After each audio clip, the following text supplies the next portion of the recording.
নমস্কার বন্ধুরা, আপনারা সবাই দেখছেন সরকারি সংবাদ ইউটিউব চ্যানেল।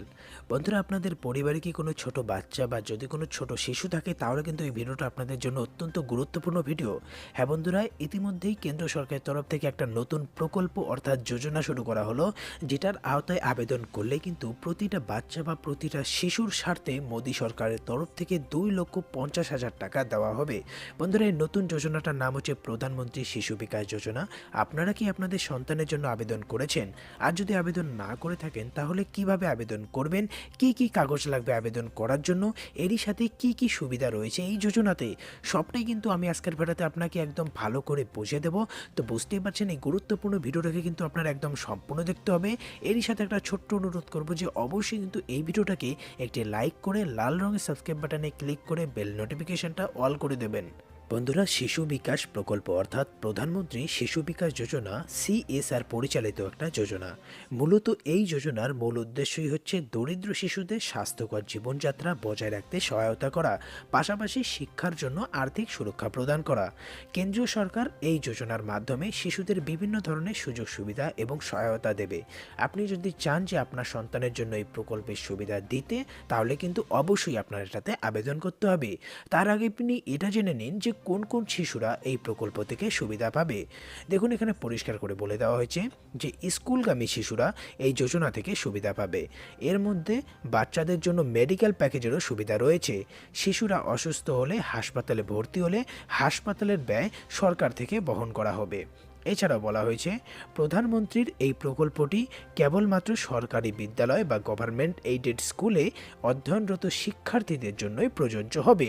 মানে কোন প্রাইভেট স্কুলে কিন্তু আপনি এই প্রকল্পের সুবিধা পাবেন না।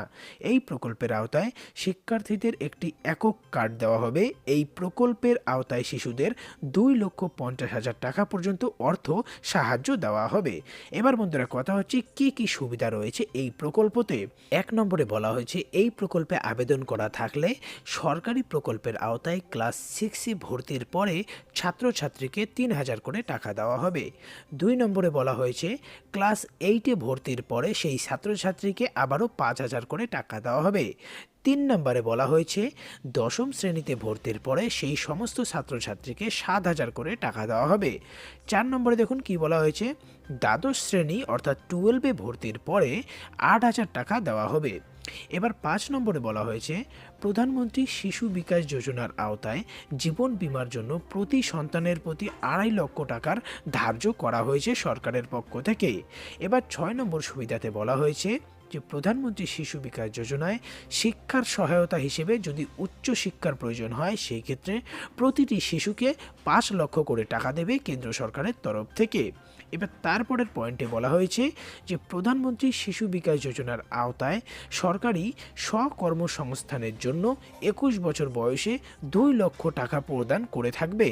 এরপরের সুবিধা হিসেবে বলা হয়েছে যে প্রধানমন্ত্রী শিশু বিকাশ যোজনার আওতায় সরকার স্বকর্মসংস্থানের জন্য 21 বছর বয়সে সেই সমস্ত ছাত্রছাত্রীকে 2 লক্ষ টাকা প্রদান করে।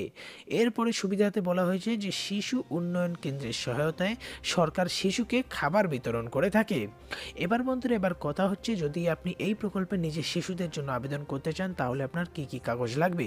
যখন বলা হচ্ছে আবেদনের জন্য প্রয়োজনীয় নথি, 1 নম্বরে লাগবে আধার কার্ড, 2 নম্বরে আপনার লাগতেছে ভোটার আইডি কার্ড, 3 নম্বরে আপনার লাগবে প্যান কার্ড, 4 নম্বরে আপনার লাগতেছে আয়ার শংসাপত্র বা ইনকাম সার্টিফিকেট।